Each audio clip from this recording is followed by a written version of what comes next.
እናንተ ዱዱ ግን ምን አድርጋን የተባረረችው? ከአዲሶቹ ጋር የምትሰለጥነው ለምንድን ነው? 66ኛ ፎቅ ላይ በገባችው አዲሷ ሴት ምክንያት ነው ሲሉ ሰምቻለሁ። እንደኔ ግን እሷ ረዳት ብትሆን ጥሩ ነበር። ግን የተፈጠረው ነው። እንዴት ምስኪን ሴት ናት። መጀመሪያ ረዳት ስራ አስኪያጅነቷን ተቀማች። አሁን ስራዋን እንኳን ማትረፍ አልቻለች።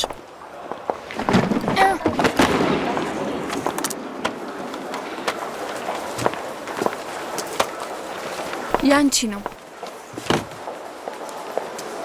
አመሰግናለሁ።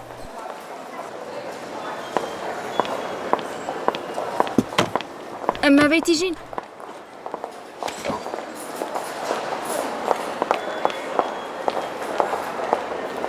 ይመስለኛል አንድ ማወቅ ያለብሽ ነገር አለ።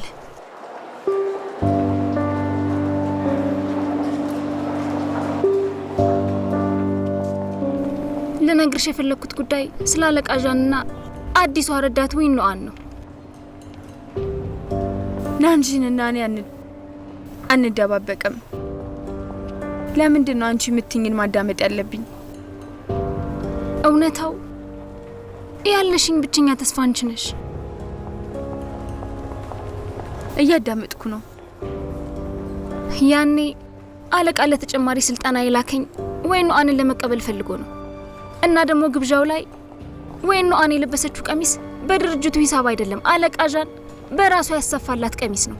ጌጣጌጡም እንደዛው እሱ ነው የገዛላት። እሱን እንዳየዋ ታውቂያለሁ። ግን በቀጥታ አስረጅኝ እስኪ። ዊኖአን ምን አይነት መንገድ እንደተጠቀመች አላውቅም። እንደሚሰማኝ እንደ ፍቅረኛ ነገሮችን ካላስተካክልሽ መቆጣጠር ይከብድሻል። ብዙ ነገር ማስተካከል አለብሽ፣ መቆጣጠር አለብሽ። ይሄንን ለኔ የምትነግሪበት ምክንያት ስራሽን ለማስመለስ ነው? ግን እኔ ሁሌ የምማምነው ፈጣሪ ራሳቸውን የማይወዱትን አይረዳም።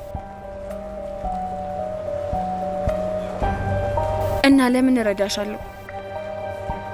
እንደ አዲስ ወደ ስልጠና ብላክም ግን ጥቅም አለኝ።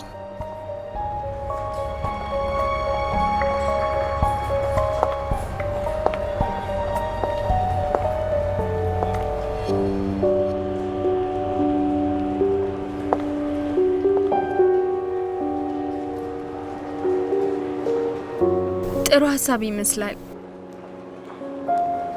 ዊኖአንን ከድርጅቱ ማስወጣት እስከቻልን ድረስ